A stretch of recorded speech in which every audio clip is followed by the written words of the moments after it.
Bonjour à tous. Merci d'être présents pour cette première conférence de Romain et moi.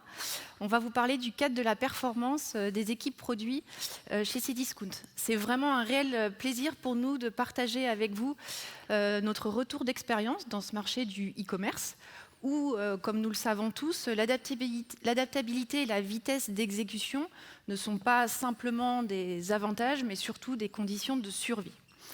Notre objectif aujourd'hui est donc de vous raconter notre histoire de ces 3 dernières années, mais également de vous présenter le cadre de performance qu'on a mis en place, tout en maintenant votre niveau d'attention au top, puisque, comme vous le savez tous, il y a l'appel irrésistible de la sieste post-déjeuner.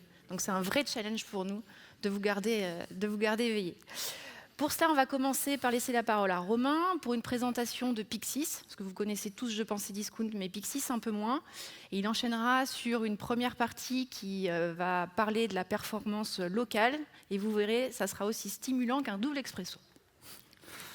Gros challenge, on va essayer. Ok, donc je pense que vous connaissez tous Cdiscount. Pixis, c'est la filiale tech de Cdiscount. Donc en synthèse, ce qu'on fait, c'est qu'on construit et on opère l'ensemble des solutions digitales de l'écosystème Cdiscount. Donc notre terrain de jeu est assez vaste. Il va des activités B2C avec le site cdiscount.com, je pense que tout le monde connaît, avec ses 19 millions de visiteurs uniques par mois. Mais on traite aussi des activités B2B qui sont issues de l'expertise que le groupe a acquis depuis des dizaines d'années. Là-dedans, on va retrouver Octopia, qui est la marketplace as a service, qui fournit la marketplace de Cdiscount, mais qui a aussi des clients en propre, comme par exemple Marjane, Verbaudet et plusieurs autres. On a aussi la logistique, qui opère tous les services logistiques pour Cdiscount, mais qui a aussi, pareil, des clients en propre. Et enfin, notre solution de cybersécurité souveraine, Baline, qui protège le site Cdiscount, mais qui protège aussi des services, par exemple des services de l'État, au quotidien. Donc notre terrain de jeu est vaste. Sur l'ensemble de ces filiales ou de ces solutions digitales, on travaille sur des volumes de dingue, vraiment. À titre d'exemple, au Black Friday, c'est plus de 1200 commandes par minute qui descendent dans le système. Côté Octopia, on est à plus de 10 000 mouvements d'offres, c'est-à-dire prix stock de la part des vendeurs par seconde. Et tous les jours, Baline filtre plus d'1 milliard de requêtes. Donc, chez Pixis, on est plus de 600 à travailler. On a des experts, on a des personnes qui sont au Google Advisory Board. Et en plus de ça, on est toujours à la recherche de talents. Donc je sais qu'il y a beaucoup de talents à la Flocon. Donc si jamais vous avez des questions sur nos activités, surtout n'hésitez pas une seconde. On se fera un plaisir d'y répondre. On a pas mal de monde de Pixis qui est venu.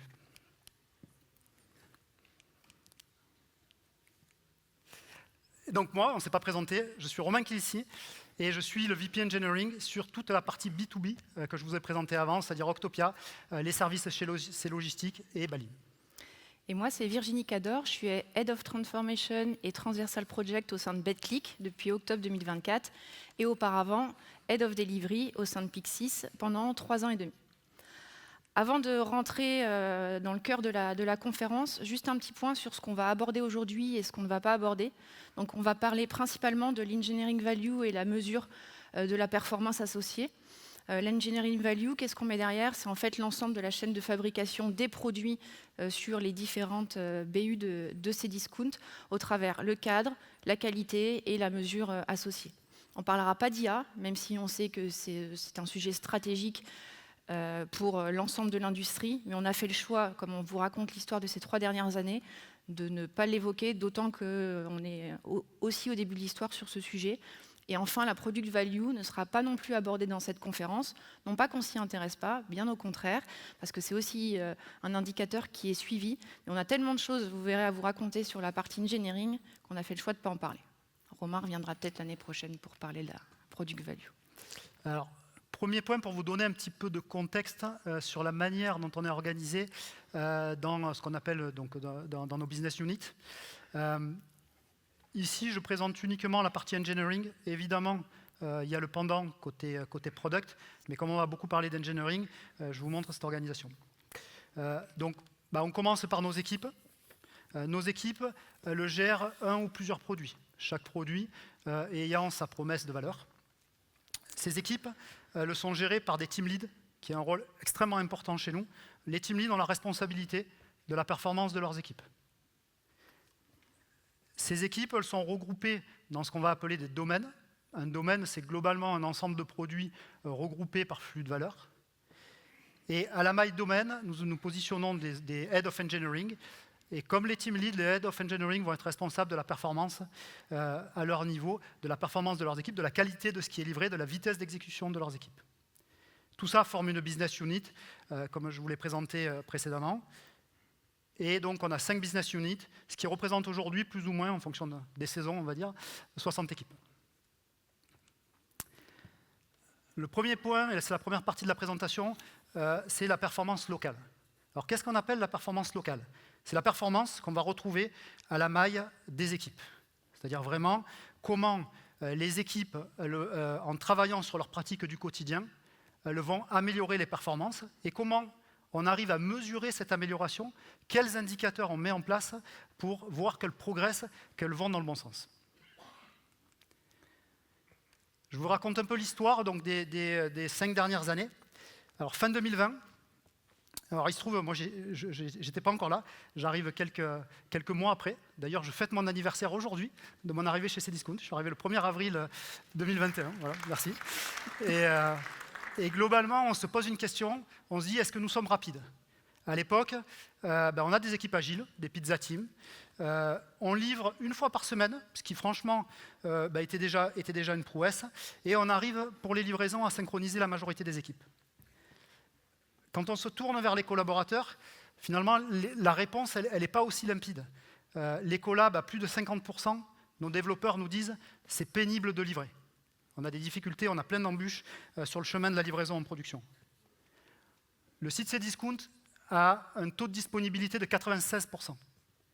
Et enfin, le business nous dit que dans ce marché concurrentiel qu'est le retail, globalement, il faut encore accélérer. Donc, à ce moment-là, on pose une vision et on se dit dans les prochaines années, on veut aller plus vite et on veut rendre notre système plus stable. Là-dessus, on s'appuie sur le bouquin Accelerate. Qui dans la salle ne connaît pas Accelerate? On n'a jamais entendu parler des métriques DORA? Ok, quelques-uns, ça me permet d'enchaîner en plus sur la suite, c'est cool. Donc en quelques mots, Accelerate, le bouquin Accelerate décrit une étude qui a été faite pendant 3 ans sur diverses organisations. La conclusion de cette étude, c'est qu'il y a une corrélation très forte entre la performance d'une organisation et la performance sur 4 indicateurs clés qu'on appellera les métriques DORA. Ces métriques, c'est donc la fréquence de déploiement, deployment frequency, le lead time for change, le temps pour amener du code comité jusqu'à la production, le change failure rate, c'est-à-dire le taux d'échec dans nos livraisons, c'est vraiment un sujet de qualité, et enfin le mean time to restore, qui est, OK, si on a un incident, quel est le temps moyen pour restaurer le système? Donc c'est typiquement dans la cible dans laquelle on est, et donc en synthèse, pour le dire autrement, si une organisation elle est performante sur ces 4 métriques, elle a beaucoup plus de chances de survivre dans un marché concurrentiel. Et il y a quand même une phrase qui nous fait dire qu'on va dans la bonne direction, c'est dans le marché spécifique du retail, c'est excel or die. Soyez excellent ou vous allez mourir. Donc on se dit, OK, on est sur le bon chemin, c'est exactement ça qu'on veut faire. Le problème avec Accelerate, donc du coup je vous conseille de lire le livre, ceux qui ne l'ont pas lu, mais pour ceux qui l'ont lu, je pense qu'on est tous d'accord pour dire que le livre est génial. Le seul problème de ce bouquin, c'est qu'il donne les principes, mais avec ça, une fois qu'on sort de la lecture de ce bouquin, on a du mal à actionner. On a du mal à retranscrire ce qui est marqué dans le livre dans notre contexte. Et donc, c'est des difficultés qu'on a eues. À ce moment-là, du coup, on lance un programme de transformation chez Pixies qui s'appelle GoToProduct. Programme de transformation qui est soutenu, qui est porté et accompagné par une direction transverse qui s'appelle Learn to Scale. Donc un petit clin d'œil à Mélanie et à ses équipes qui ont fait du super boulot. Et globalement, les objectifs de ce programme de transfo sont les suivants. La première chose, comme je vous l'ai dit, on n'a pas la recette pour le mettre dans notre contexte et pour accompagner les équipes à valider les capacités qui permettent de s'améliorer sur les métriques. Et donc le premier objectif, c'est l'accompagnement des équipes. Le deuxième, c'est la scalabilité. J'ai parlé tout à l'heure de 60 équipes dans toutes les BU. Quand on rajoute les équipes plateformes, on est globalement au-delà des 80 équipes. Donc on a un sujet de scalabilité. Ce sujet de scalabilité, il peut se résoudre par le troisième point qui est on veut donner de l'autonomie aux équipes. En fait, on n'arrivera pas à déployer à l'échelle si les équipes n'ont pas un certain degré d'autonomie dans l'acquisition des capacités. Et enfin, la stratégie locale, c'est-à-dire de laisser les équipes prendre la main pour décider le chemin qu'elles veulent suivre et par quelle voie elles veulent s'améliorer. Dans le bouquin Accelerate, globalement, il y a 24 capacités. Et on peut choisir d'y aller par un bout ou par l'autre. Et globalement, la promesse, c'est que si on valide ces capacités, on sera meilleur sur les métriques DORA. Et donc, on souhaite laisser aux équipes la possibilité de choisir leur chemin. Du coup, en termes de mise en œuvre, ça se traduit comment ? Première chose, on met en place les KPI, c'est-à-dire les métriques DORA. On les industrialise et on fournit les dashboards à toutes les équipes pour qu'elles puissent suivre déjà leur point de départ et l'amélioration de leur performance au fur et à mesure qu'elles valident des capacités. Le deuxième point fondamental, c'est l'adaptation. Comme je vous ai dit, les capacités Accelerate, elles ne sont pas forcément autoporteuses. Donc ce qu'on décide de faire, c'est de prendre les capacités. Pour celles qui sont autoporteuses très claires, tout va bien. Pour les autres, ce qu'on en fait, c'est qu'on les adapte et on va les décliner dans notre contexte. On va les découper à des mailles beaucoup plus fines et beaucoup plus actionnables pour les équipes. Toujours pour aller chercher le niveau d'autonomie des équipes. Ensuite, évidemment, il y a la phase de pilotage, c'est-à-dire quand on va déployer les capacités, on va piloter le déploiement et voir voilà, est-ce que ça prend. Et enfin, la mesure d'impact. Je rappelle la promesse du bouquin Accelerate. Vous avez 24 capacités. Donc nous, on en a décliné, globalement, on a décliné en plus de ça 20 capacités socles et des capacités de perfectionnement. Et la promesse, c'est valider des capacités. Vous serez meilleur sur les 4 KPI. Si vous êtes meilleur sur les 4 KPI, vous aurez une organisation performante. C'est ça le chemin. Du coup, je vous montre un exemple de ce que ça veut dire découper une capacité. Donc il va y avoir une petite vidéo, je ne la lance pas de suite parce qu'elle va ultra vite, donc il va falloir que j'accélère mon débit de parole. Mais juste pour décrire ce qu'on a voulu aller chercher, typiquement dans Accelerate, il y a une capacité qui s'appelle Monitoring and Observability. La manière dont nous on l'a décliné en 3 capacités qu'on appelle des capacités go-to-product. La première capacité, c'est le suivi des métriques Accelerate. La deuxième capacité, c'est le monitoring technique, c'est-à-dire dans une équipe. Encore une fois, ces capacités, c'est à la maille des équipes. Le monitoring technique, c'est comment on mesure les signaux techniques des composants d'une équipe pour être en capacité de réagir si jamais il y a un problème. On va parler de consommation mémoire, on va parler de consommation CPU, on va parler de log d'erreur, etc. Signaux techniques. Et la dernière capacité qu'on a découpée, c'est ce qu'on appelle le monitoring fonctionnel. C'est comment on arrive à superviser le système, mais sur l'axe plus business. Comment on graffe des fonctions business dans notre système pour que les équipes, encore une fois, soient en capacité de réagir beaucoup plus vite si jamais l'indicateur se dégrade. Sur le point précédent, ce que je vous ai dit, c'est qu'on veut des équipes autonomes, donc il faut qu'on ait des capacités actionnables. Avoir des capacités actionnables, ça veut dire avoir des descriptions très précises. Donc je voulais la vidéo, donc je vais la commenter. Donc sur la gauche, vous voyez l'ensemble des capacités que l'on a redéfinies chez Pixiz. Je vais prendre donc la partie. Donc chaque capacité a un titre. Donc là, en l'occurrence, monitoring fonctionnel.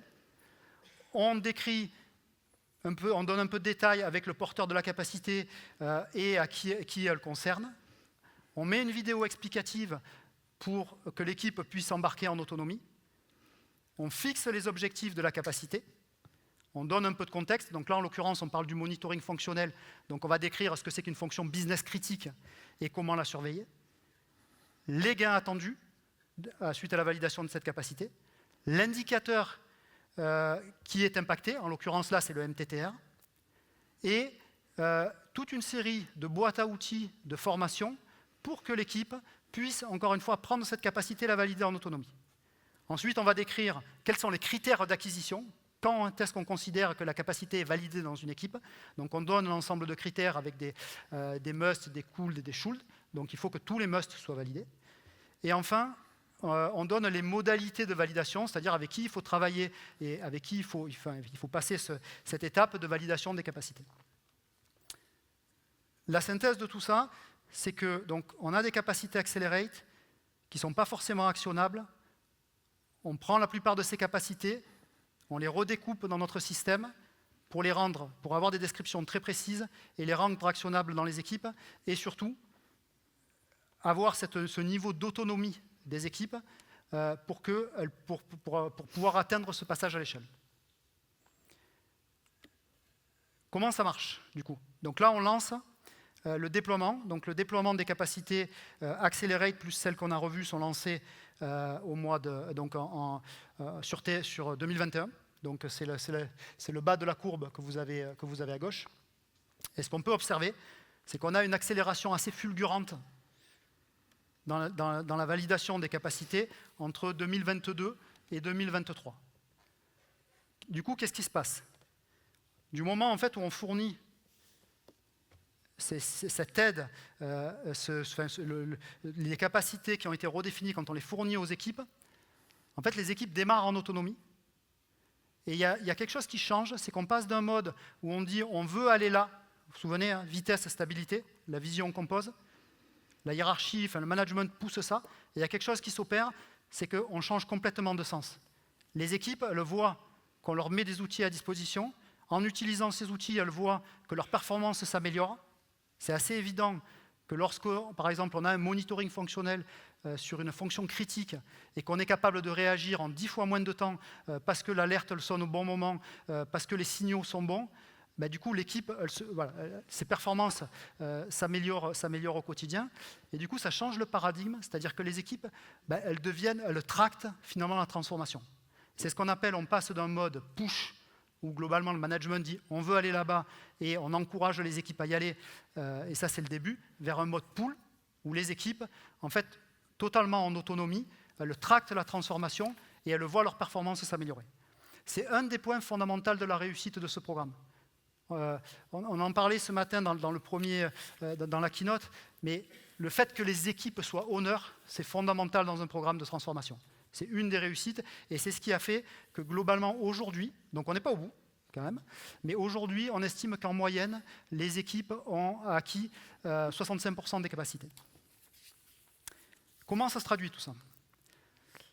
Donc là, je vais prendre juste quelques secondes pour vous décrire. Donc ça, c'est les dashboards qu'on utilise pour mesurer les 4 KPI, les métriques DORA, à la maille, tout d'abord la plus petite maille, qui est la locale, donc la maille de l'équipe. Après, on verra une agrégation. Mais le premier point, c'est à la maille d'une équipe. Donc très rapidement, vous voyez mon pointeur? Ouais. OK. Donc là, on parle de la fréquence de déploiement, deployment frequency. La courbe bleue qu'il y a là, c'est l'évolution de la métrique au fur et à mesure du temps. Donc cette équipe, qui est l'équipe pricing, alors je ne sais pas si le patron du pricing est là, mais en tout cas c'est un petit clin d'œil, parce que son équipe, du coup, elle performe super bien. Cette équipe a le livré 32 fois en T2 2023, par trimestre, 32 fois par trimestre. Aujourd'hui, elle le livre 86 fois. D'accord? Donc c'est l'évolution de la courbe bleue.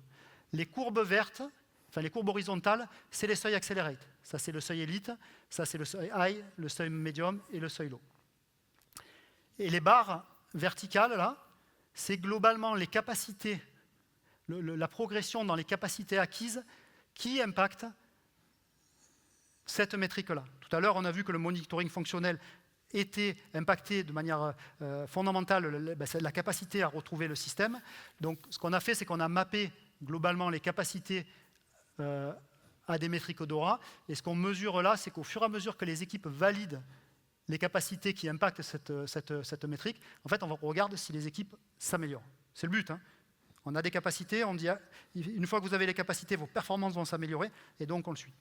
Donc ça, cette équipe, elle marche super bien, puisqu'on voit que sur les 4, je ne vais pas détailler les 4, mais globalement, au fil du temps, toutes les performances, globalement, s'améliorent. Le MTTR, 33 jours en moyenne pour rétablir la prod. Aujourd'hui, on est à 5 jours. Le LTC, on partait de 26 jours, donc on voit qu'il y a des hauts et qu'il y a des bas, mais globalement, la performance s'améliore. Donc là, on est à la maille équipe. Et là, c'est vraiment l'équipe de rêve. J'ai fait du pick and choose. Évidemment, ce n'est pas pareil partout. Ce serait vous mentir de dire que tout marche bien. Et là, c'est un peu, alors je n'appelle pas ça des équipes catastrophes, d'ailleurs, je n'ai pas mis le nom des équipes, mais ça ne marche pas du tout. C'est-à-dire que là, on a des cas où finalement la fréquence de déploiement, elle était bonne il y a 2 ans, et globalement, la courbe ne va pas du tout dans le bon sens. Et ça, pour les différents indicateurs. Alors heureusement, ce n'est pas la même équipe qui a ces 4 indicateurs, mais c'est tout ça pour dire que les capacités, c'est bien, mais ce n'est pas suffisant. C'est-à-dire qu'il y a aussi forcément des problématiques qui peuvent émerger au quotidien des équipes, comme du turnover, comme une équipe qui grossit, parce que voilà, on veut faire une accélération, ou une équipe qui diminue, parce que les budgets diminuent, ou des départs, ou des fusions d'équipes. Enfin, il peut y avoir pas mal d'éléments extérieurs qui viennent aussi perturber la performance d'une équipe. Je pense que je ne vous apprends rien sur ce point-là. Mais voilà, tout ça pour dire qu'on a un modèle. On estime qu'il marche quand il n'y a pas beaucoup de perturbations. Il peut y avoir des perturbations qui font que ce modèle s'enraye un peu. Je vous ai présenté la maille vraiment équipe, c'est des exemples. Nous, à notre niveau, il faut qu'on regarde évidemment plus loin. Et ce qu'on regarde, c'est un peu le consolidé sur l'ensemble des équipes. Est-ce qu'au global de Pixis, sur l'ensemble des BU, on s'est amélioré? Et pareil, je vais vous décliner les 4 indicateurs. Donc, le premier, c'est sur la fréquence de déploiement, où on est à une maille donc plus large qu'une équipe, c'est l'ensemble des équipes DBU. Je vous ai mis 2 graphes, parce que vous l'aurez noté sur nos données, sur nos métriques DORA, on a un historique uniquement de 2 ans. Donc ce premier graphe, c'est globalement l'évolution du nombre de releases et des effectifs. Ce que vous voyez en orange là, c'est le nombre des effectifs chez Pixis, et ce que vous voyez là, c'est l'évolution du nombre de livraisons. Qu'est-ce qu'elle dit, cette courbe?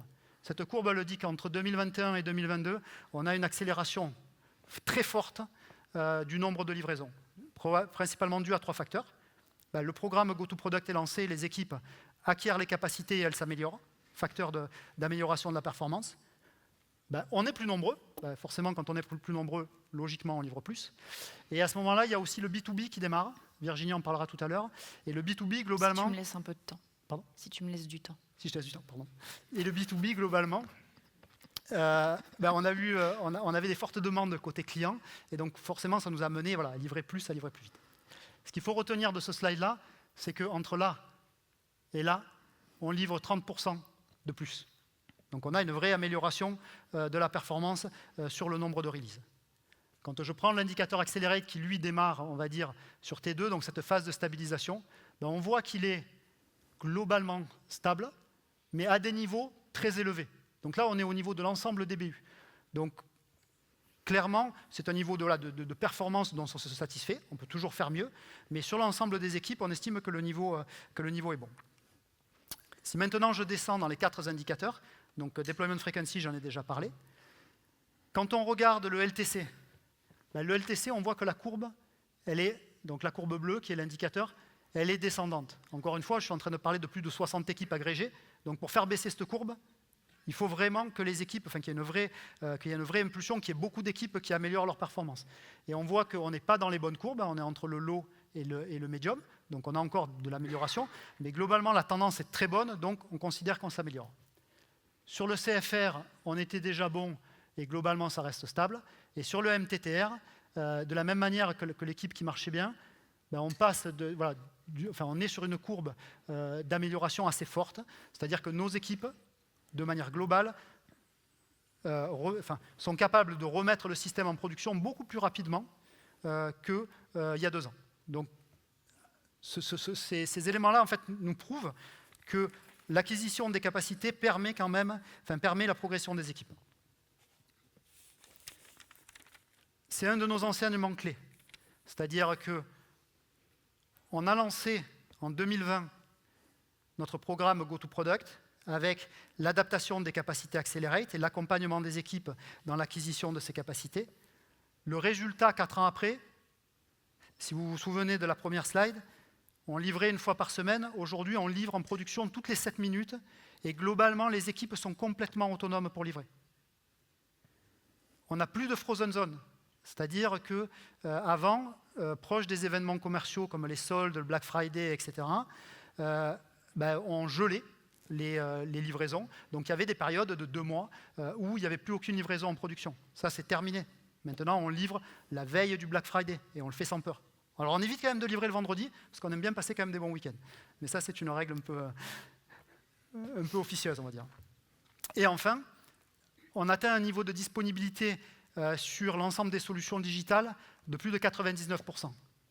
On passe de 96 à 99%. Donc en fait, il n'y a pas que les KPI qui s'améliorent, il y a aussi l'impact business. Sur ces discounts, des minutes d'indispo, c'est plusieurs dizaines de milliers d'euros de perdus. Donc quand on prend 3 points de disponibilité en plus, en fait, on sert aussi le business. Ce n'est pas juste des KPI qui nous font plaisir à la tech, c'est qu'on sert le business dans notre système, on est plus stable. Donc, sur nos enseignements clés, donc ce qui a bien marché, go-to-product, évidemment le pilotage et la mesure et toute la data qui va avec, ce que je vous ai montré. Je suis désolé, c'est assez dense, et puis Virginie me presse un peu, donc j'accélère. Mais en fait, cette data, elle est fondamentale. Et je vous l'ai déjà dit, donc le pull versus le push, les équipes s'emparent de la transformation. C'est un game changer dans la manière dont la transformation s'est opérée et s'est accélérée. Rapidement, les points durs, parce qu'encore une fois, vous avez vu, il y a des équipes où ça marche moins bien.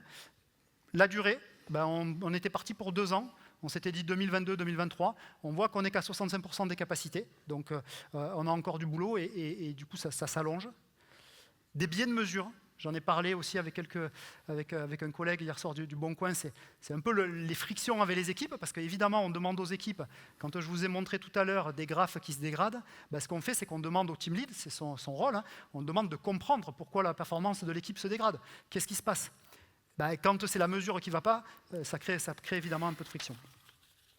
Le ralentissement, dans la courbe de validation des capacités, globalement, on a une grosse accélération sur 2022-2023. La courbe se tasse sur 2024.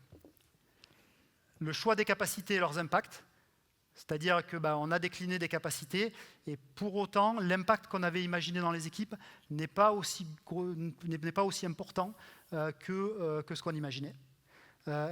On a aussi laissé les équipes choisir leur chemin toutes seules.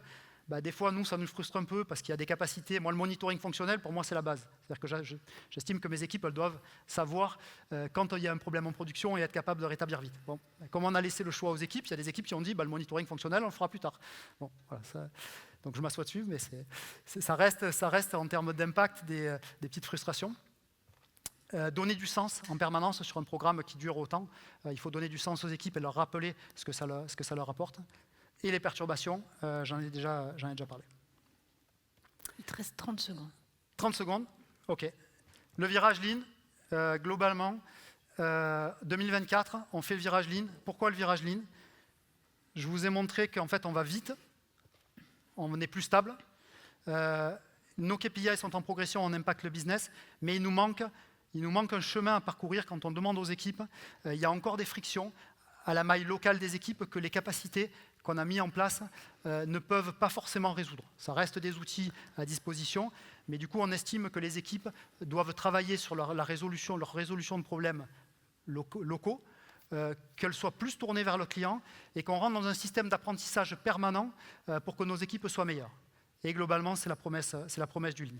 Donc le Lean qui a été démarré fin 2024, donc on a assez peu de recul, mais ça commence à se déployer et à se généraliser chez nous, dans les équipes, avec vraiment de belles promesses. En synthèse, en 10 secondes, la performance locale chez nous, chez Pixies, elle se mesure au travers des KPI Accelerate. Ça a été porté pendant 3 ans par l'ensemble des capacités pour faire progresser les équipes. Et aujourd'hui, on attaque le virage Lean, c'est un autre angle de vue, un nouveau catalyseur pour aller améliorer ses performances. Et je lâche la main à Virginie. Il a pris tout mon temps. Je suis désolée. Il va falloir que grave. j'aille vite. Ok, du coup, moi maintenant, je vais vous parler de la performance globale. Romain a évoqué Octopia précédemment, donc la BU qui porte principalement le B2B au sein du groupe Cdiscount. Et pour atteindre les objectifs associés au B2B, à savoir livrer rapidement de la valeur tout en respectant les engagements contractuels, on a été obligé de mettre en place un cadre de performance globale. Et c'est ce que je vais vous présenter juste après, autour de certains indicateurs et l'évolution de ces indicateurs. Je ne vais pas aborder ici le fait que ce cadre de performance globale, on a commencé par le B2B, de par les enjeux qu'on avait sur ce sujet, et il est en cours de déploiement, voire déployé sur l'ensemble des BU en fait, du groupe Cdiscount, hein, ce qui représente un volume assez énorme. Avant de rentrer dans les indicateurs, juste un peu de contexte, parce que je pense que c'est extrêmement important. Pendant plus de 20 ans, Cdiscount a été auto-centré sur ses activités de B2C en développant une plateforme tech performante et robuste pour faire face aux différents enjeux, notamment de volume dont a parlé Romain précédemment. Fort de cette expérience, en fait, Cdiscount décide de lancer sa plateforme B2B, Octopia, donc Marketplace as a Service. La notion de B2B engendre un changement de paradigme. En effet, il ne suffit pas de dire qu'on passe du B2C au B2B et que tout aille bien. Non, ça inclut aussi une évolution du mindset organisationnel, notamment autour des engagements clients. Juste pour illustrer rapidement ce que je viens d'évoquer sur les engagements clients, quand je suis arrivée chez Cdiscount, donc en mi-2021, Christophe Sanson, le DG de Pixis, m'a dit « Écoute Virginie, ta mission elle est simple, c'est tu dois sécuriser l'ensemble des engagements qui sont pris par les équipes de Pixis, aussi bien en interne qu'en externe. » Alors fort de cette mission qui m'a été confiée, j'ai fait le tour des équipes, il faut que je fasse attention à ce que je dis, parce que certains sont dans la salle.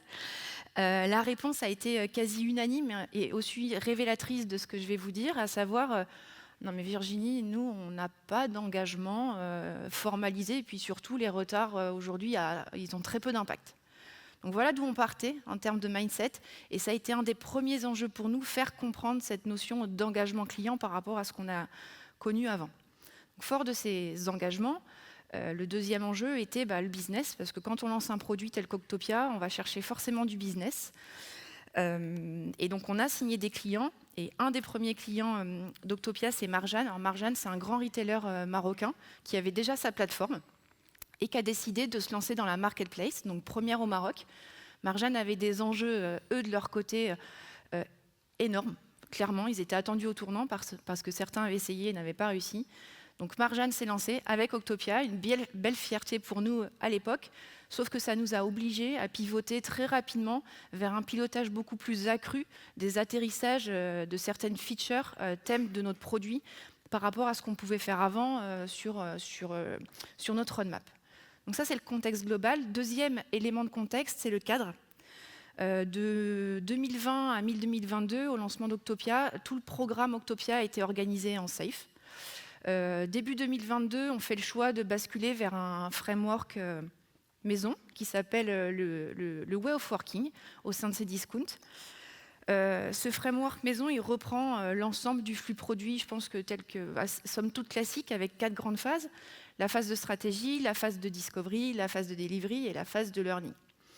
Associé à ce framework, on attaque aussi la notion de standardisation, donc standardisation des différents workflows au niveau de l'ensemble des objets qui composent ce framework. Vous verrez par la suite, on va parler de thèmes et d'épiques, des thèmes étant des ambitions business à moyen terme avec un investissement qui sont faits, qui eux-mêmes sont composés d'épiques, et des épiques, c'est des incréments de valeur qui ont un impact utilisateur au niveau de notre produit. Donc on standardise l'ensemble, on standardise tout ce qui se passe au niveau des équipes et on met aussi en place la gouvernance adaptée. Donc, ce qui est important de comprendre, c'est que ce framework il correspondait à notre contexte. Ça ne veut pas dire qu'il va marcher ailleurs, etc., mais on l'a adapté au contexte et à ce qu'on voulait faire. Donc, gouvernance adaptée. Donc, voilà pour le contexte global B2B. Donc, on a posé le cadre et ensuite, je vais m'appuyer sur une phrase de Christophe qui dit tout le temps « sans mesure, tout n'est qu'opinion ». J'adore cette phrase. Parce qu'effectivement, quand on n'a pas des mesures qui sont associées au cadre qu'on a posé, on est sur des éléments subjectifs, des opinions qui dépendent tellement des individus et des interprétations de chacun. Donc on a mis en place la mesure sur la performance globale. Et en fait, avec la mise en place de ces mesures, on a pu commencer à définir des actions ciblées avec des impacts concrets. Et ces mesures ont permis à la fois aux équipes de travailler sur leur flux de travail, mais nous aussi, au sein de l'orga, en fait, de continuer à améliorer notre cadre au fil de l'eau. Sur la suite de la conférence, je vais vous présenter les différents indicateurs qu'on a mis en place. Donc, la notion de prédictibilité, on va y revenir après, la notion de repriorisation, le taux de repriorisation, la gestion de notre flux, les engagements clients et le time to market. Donc, avant de regarder l'ensemble des indicateurs, juste un élément de contexte aussi sur les moyens. Les moyens qui ont été déployés, donc les équipes de Mélanie sur Learn to Scale contribuaient beaucoup à la partie capacité. La définition du cadre a été faite par Samuel, je ne sais pas s'il est là, en co-construction. Et moi, je me suis occupée de toute la mise en place de l'ensemble des indicateurs, du déploiement dans les équipes, le donner du sens, etc. Et on s'est appuyé sur Jira Software. On n'avait pas eu les moyens de se payer un autre produit on top pour agréger l'ensemble des indicateurs. Donc on a adossé à ça EasyBI et on a fait avec et ça a plutôt bien marché. Parce qu'on savait où on voulait aller. Donc le premier, mesure de la fiabilité de la roadmap. Donc qu'est-ce qu'on regarde? On regarde sur une période qui finalement correspond au NAO d'une roadmap, NAO Next Letter, donc sur les 3 prochains mois au trimestre. Qu'est-ce qu'on compte faire au niveau d'une BU et qu'est-ce qu'on sort réellement. Et on exclut de ce calcul les thèmes qui sont dépriorisés en cours de trimestre. Première mesure de l'indicateur, donc on a commencé à déployer ce cadre en Q3 2022. Première mesure de l'indicateur, on engage donc 50 thèmes. Rappelez-vous, thème, ambition business, moyen terme. Sur les 50, on en sort 40%. Donc, quand on sort ce premier indicateur, autant vous dire que ça fait un peu grincer des dents auprès de l'orga, auprès de tout le monde. Mais on se rend compte en fait de là où on part et du travail et du chemin qui nous reste à parcourir. Donc ça nous permet, de nous rendre compte dans l'état dans lequel on est vis-à-vis de ces indicateurs et surtout de valider le fait que le cadre contribue à l'amélioration de l'indicateur. 2023, on travaille avec les équipes. On travaille d'abord sur le flux entrant. Le pointeur, pardon. Non, là, le pointeur. Donc, on travaille sur le flux entrant. On passe de 50 thèmes à 36. Alors, on n'a pas fait que réduire. On a travaillé sur la qualité de ce qu'on a engagé, aussi bien en termes de valeur, de découpage d'incréments, etc. Et on passe de 50 à 36. Et on arrive, en regardant l'indicateur, à passer de 40 à 54%. Déjà, on fait un progrès. On se dit, quelle est notre cible? OK, on va fixer une cible de 80%, ce qui nous semblait raisonnable par rapport à ce qu'on avait observé sur le terrain et ce qu'on voulait atteindre. Et dès Q2 2023, on passe à 80%. Alors vous verrez que ça a quand même un lien avec les engagements clients, je vais y revenir après. Mais on maintient cette cible et on y arrive sur tout 2023. Donc le fait de commencer à observer, je ne vais rien vous apprendre, mais on regarde, on pose l'indicateur, on observe, on sait où on veut aller, et après on agit dessus, pas tout seul, les équipes agissent aussi dessus. Deuxième indicateur, la mesure de la prédictibilité globale des équipes. Donc le nombre de points au global sur le programme qui sont prévus dans chaque sprint des équipes versus les points délivrés à l'issue de chacun des sprints. Encore une fois, c'est une mesure au global, c'est important. Pareil, Q4 2022, on a un taux prédictibilité 80%. Ce qui est plutôt pas mal, on va pas se le cacher. Et ça, c'est dû notamment à la mise en place des capacités Accelerate, qui aident les équipes à mieux maîtriser leur flux et leur sprint. Et un nombre de points livrés de 2700. Ça, peu importe, ça nous a juste servi d'étalon. Fort de cette observation, on se dit, OK, nous, on est un peu ambitieux, on va un petit peu pousser le truc et on va se mettre une cible à 90% par rapport aux enjeux qu'on avait. Donc là, vous voyez l'évolution sur 2023. On est passé de 80, Q1 84%, jusqu'à atteindre la cible 90%. Alors vous allez me dire, ouais, mais en fait, vos équipes, elles ont juste sous-engagé et puis hop, c'est réglé. Alors, on a peut-être eu un peu ce phénomène, mais on a travaillé, encore une fois, on a essayé de donner du sens à tout ça. Et on a continué d'observer le nombre de points livrés à équipe constante. Et on est passé donc de 2700 à presque 3000 au Q1 et on est monté jusqu'à 3154. Donc, je ne dis pas que tout est parfait, bien évidemment il y a des biais, Romain en a parlé, mais néanmoins, encore une fois, en posant l'indicateur et en travaillant sur la cible, on a fait prendre conscience à tout le monde qu'on devait un peu plus performer aussi sur ce sujet. Le taux de repriorisation. Donc, on a commencé à le regarder début 2024, parce qu'avant on était principalement sur les 2 autres indicateurs, et pas que. Un des écueils sur le programme, c'est ouais, mais on ne sait pas ce qu'on va faire, ça n'arrête pas de rentrer, sortir, etc. Donc on y va, on le mesure. Donc Q1 2023, 8% de déprios, Q2 6%, ce qui est plutôt pas mal. Ça s'explique par le fait qu'en fait, sur ces 2 quarters, on était énormément drivé par des engagements clients. Donc, à savoir des sujets qui devaient absolument atterrir sur ces quarters, d'où le faible taux de repriorisation. Q3 2023, on sort un peu de ce mode et on se réapproprie notre roadmap. Et là, du coup, on doit se reposer les bonnes questions. Quels impacts on va chercher au niveau du produit Octopia, etc. Et on voit que ça nous fait un peu tanguer puisqu'on passe à 28%. Donc on cherche un peu et puis petit à petit, on retravaille sur l'indicateur et on le refait descendre.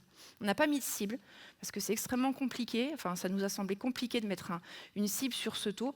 Par contre, on était en observation constante pour essayer de le comprendre. Les engagements clients, avant de corréler tout ça, donc c'est très simple. La différence entre une roadmap et un engagement client, c'est que la roadmap, ça arrive dans le trimestre. Un engagement client, c'est une date. Et on n'a pas le droit de dépasser cette date. 100%, l'objectif, c'était 100% des dates tenues par rapport aux engagements contractuels qu'on avait. Donc là, on a plutôt été pas mal. Sur le Q1 2023, on avait 12 thèmes à livrer, on a livré 100%. Q2 2023, 16, ce qui a occupé presque la moitié de notre roadmap, on en a fait 80%. Donc on n'est pas la cible. Cependant, avec tout ce qu'on a mis en place, ça nous a permis, alors ça va peut-être en faire bondir certains, mais ça nous a juste, entre guillemets, permis de prévenir et d'anticiper nos retards et d'annoncer cela au client et du coup d'être vraiment dans une relation de co-construction avec lui versus, tiens, on t'annonce au dernier moment que la feature que tu attends depuis des mois, en fait, elle ne sera pas livrée. Donc ça a eu cette vertu. Q3 2023, on a été un peu plus dans le mal, c'était la période estivale. Voilà, on a eu quelques décalages. Et puis Q4, on est reparti sur du 100%. Alors ce qui est intéressant, c'est de mettre en corrélation tous ces indicateurs. Si on re-regarde la période du lancement de Q4 2022 à Q4 2023, en fait, on voit une augmentation constante de l'ensemble des indicateurs. Donc vous avez en vert la prédictibilité des équipes, le nombre de points en jaune, la fiabilité de la roadmap en bleu, et puis le taux de dépriorisation en rouge. Donc au-delà de l'évolution constante des indicateurs, on voit aussi que quand on dépriorise, ça a un impact direct sur la fiabilité de la roadmap. Cependant, avec le cadre posé et le fait que les équipes globalement sachaient où elles allaient, l'impact il reste faible.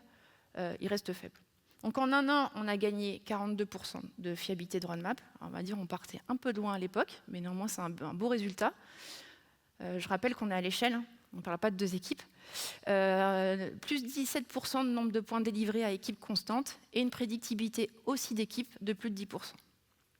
Si maintenant on regarde sur la période fin 2022-2024, alors ce qui est intéressant, donc là je viens de vous détailler de ça à ça, et puis 2024 arrive. Donc Q1 2024, on reste sur un rythme de croisière. Entre guillemets, tout le monde comprend là où on veut aller. On continue même d'augmenter les performances. Et puis là, comme vous pouvez le voir, Q2 2024, un petit couac, entre guillemets, mais en fait, il s'explique assez simplement. Début 2024, changement d'actionnaire au niveau du groupe Cdiscount. Ça arrive, ça fait partie de la vie des entreprises. Qui dit changement d'actionnaire dit aussi changement de stratégie au niveau des différents produits. Et donc, impact direct sur la repriorisation du Q2 2024. On est parti avec une roadmap. Le choix stratégique a été fait de réorienter la roadmap Octopia vers la BU Cdiscount. Impact direct. Donc 42% de déprio, 50% de tenue de la roadmap. Par contre, on voit que les équipes ont continué à délivrer. Et là, pour le coup, elles ont délivré, mais pas forcément, in fine, ce qui a été livré en termes de valeur à la fin du quarter. Et le fait que le cadre n'ait pas changé, en fait, on voit qu'en 2 trimestres, on retrouve les niveaux de performance attendus. Et ça, c'est clé, en fait. Si on n'avait pas eu ce cadre, je suis convaincue qu'à partir de là, on aurait continué à être dans le mal. Donc là, on a parlé des indicateurs, on va dire, de performance. Depuis le début, on dit qu'on veut accélérer. On n'a pas parlé. Donc on va finir sur la partie time to market. Donc le time to market, c'est quoi au niveau de chez Cdiscount? C'est le nombre de jours ouvrés entre le début de la phase de discovery jusqu'à la fin de la phase de delivery. Avant de de regarder les chiffres du time to market, je vais juste parler 1 minute du flux, parce que c'est un élément important et qui a un impact direct sur le time to market. Donc ici, vous retrouvez les 2 notions d'objets qu'on manipule au sein du cadre, à savoir les thèmes et les épiques. Avant de regarder le time to market, on a mis à peu près 1 an pour observer notre flux, en fait, le flux de ces différents objets. Donc là, vous avez début 2021, et là, on va jusqu'à mi-2024. Qu'est-ce qu'on voit? Alors, aussi bien sur les épiques que sur les thèmes, c'est qu'on avait quand même fortement tendance à livrer notre valeur à la fin du quarter. D'accord? Enfin, c'est un fait, et les graphes le représentent. Et petit à petit, on a travaillé avec les équipes sur cette notion de flux, de WIP. Je crois qu'on en a parlé déjà dans les confs, donc WIP, Work in Progress. Et on s'est dit, OK, nous, on veut livrer de la valeur en continu. On ne veut pas livrer de la valeur à la fin d'un quarter. On va être capable de délivrer toutes les semaines de la valeur ou toutes les 2 semaines. Et c'est ce que vous observez sur le graphe. À force d'observer en fait, ces indicateurs, en fait, on a réussi à shifter d'un mode un peu batch vers un mode flux. Vous voyez bien ici. Là, c'est 2024. Donc aussi bien sur les thèmes que sur les épiques. Du coup, l'impact sur le TTM, on le voit également, puisque alors on a un TTM moyen sur les thèmes. On est passé en début 2024 à 190 jours ouvrés, à fin 2024 à 139 jours ouvrés, donc ce qui fait à peu près 4 mois et demi. Donc déjà, on a une forte décroissance de ce TTM sur, encore une fois, des incréments de valeur avec une ambition business assez forte, sachant que le TTM des épiques, je m'adresse à Romain, c'est à peu près 40 jours. Merci. Donc voilà, donc on a réussi aussi à accélérer et c'était bien un des objectifs poussés. Objectif pour fin 2025, encore aller plus loin, 30%, aller chercher 30% de TTM en plus. Donc les enseignements clés, une observation constante, c'est ce que je disais. Enfin, si on ne regarde pas, en fait on ne voit pas, tout simplement. C'est un peu comme ce qu'on disait ce matin par rapport au Kaizen. Alors, l'observation constante, on ne regardait pas tous les 3 mois. Au début, on a commencé à regarder toutes les semaines avec les équipes, les analyses. Enfin, on a fait un gros travail. Après, on a élargi un petit peu, mais ça continue. La standardisation, on ne peut pas faire ça si on ne standardise pas. Si, en fait, ce qu'on attend les uns des autres, les gestes, entre guillemets, ils ne sont pas standardisés. Donc, on a eu un gros travail dessus. Le mindset orienté client. On a commencé par ça parce qu'il y avait un fort enjeu et ça peut paraître simple, mais je vous garantis que ça a été compliqué de basculer. Le One Team, là on parle d'engineering, mais il y a des gens du produit dans la salle et en fait, sans engineering et produit ensemble et des BU dans son entièreté, on n'y arrive pas. C'est extrêmement important. Le sponsorship, c'est venu, il y avait du sponsoring à tout niveau de management, à tout niveau de l'entreprise. Et ça, c'est aussi clé, sinon on n'y arrive pas. Enfin, très clairement, on n'y arrive pas. On a été présenter nos bilans tous les trimestres, on ne s'est pas menti, on a regardé ce qui marchait pas, on a mis en place des boucles d'amélioration continue. Et c'est ça qui a fait qu'en fait, on a performé aussi vite dans les indicateurs. Et bon, la gouvernance adaptée et la boucle d'amélioration, je viens d'en parler. La synthèse, pardon. Donc, en synthèse sur la performance globale, le cadre, la standardisation, les KPI que je vous ai présentés, et surtout, une organisation qui est apprenante. En fait, l'orga, elle est apprenante de par ce qui se passe en local, mais aussi dans le mindset global.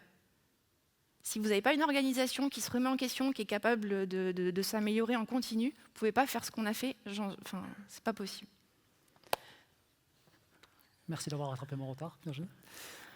En synthèse, on sait qu'on vous a donné pas mal d'informations, mais en fait, on vous a raconté quand même 3 ans de notre vie, de progression des équipes. Donc en synthèse, on a eu une période où on voulait aller plus vite et stabiliser le système. On rentre dans la période où on fait du mieux avec le Lean. Et tout ce que vient de présenter Virginie, les indicateurs de suivi de flux, nous aident à faire tout ça en maîtrise. Comment on mesure la performance au niveau local? On utilise les KPI Accelerate. Au niveau global de l'organisation, on utilise les 6 indicateurs que Virginie vient de présenter. On en reste là. On remercie vraiment nos équipes, parce qu'en fait, c'est leur boulot qu'on est venu présenter. Et si elles n'avaient pas aussi bien performé, on n'aurait pas en tout cas, les slides auraient été plus durs à défendre, on va dire. Et peut-être qu'on n'aurait même pas été accepté à la Flocon. Donc on remercie nos équipes. Et il nous reste, je sais pas, 5-7 minutes pour des questions. Merci.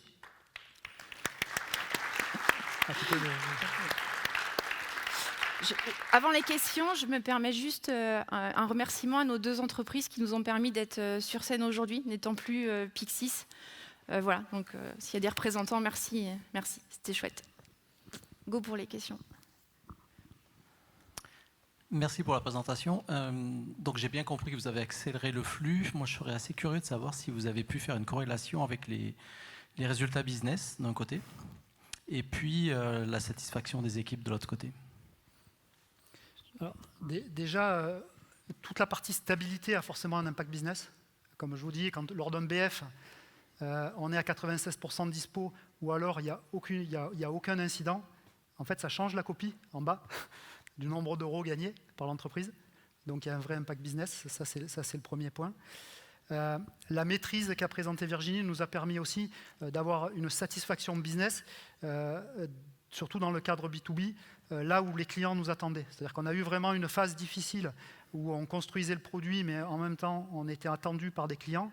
Et le fait d'être en maîtrise de tout ce qu'on délivrait, de tenir nos promesses, a eu un vrai impact sur la satisfaction des clients et du coup sur tout le business qui avait confiance aussi en nous. C'est-à-dire que globalement, on tenait nos engagements. De combien ? De combien en fait À corréler en termes de chiffres exacts sur le montant à la fin, je ne saurais pas répondre comme ça. On sait la dispo parce qu'on sait corréler une minute d'indispo, combien à la fin ça génère de pertes financières. Donc là, on sait très bien corréler. Je ne peux pas en parler beaucoup plus, c'est des chiffres un peu confidentiels. Mais encore une fois, on se parle de montants forts. Par contre, la corrélation entre le fait d'aller plus vite et un gain business, je ne sais pas le dire. Oh purée. Ouais, c'est moi qui ai le micro.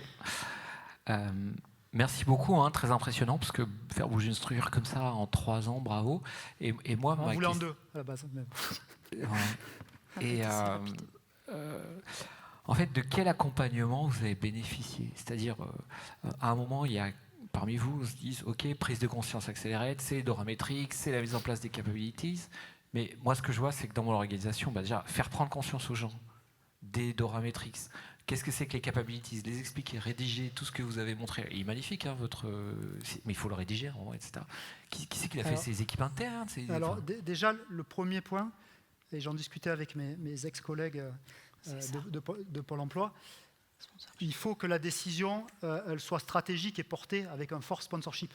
C'est-à-dire, là, nous, c'est venu de notre DSI, Christophe, on a dit, c'est là qu'on veut aller. Donc ça, c'est le premier point.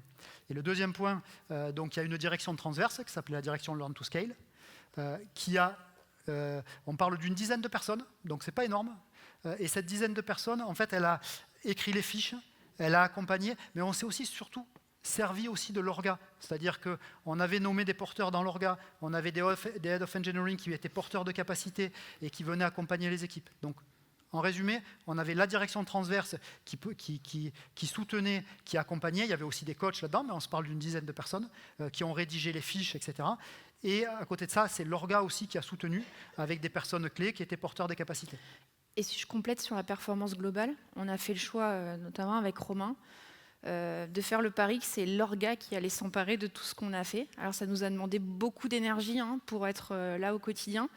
Mais on n'a pas mis de poste transverse en plus, et c'était vraiment une volonté pour que justement, une fois que l'orga a compris, il s'en empare et que ça déroule. Donc on n'a pas toujours été d'accord, ça a beaucoup discuté, mais c'était vraiment un choix, et je pense que pour le coup, c'était le bon choix.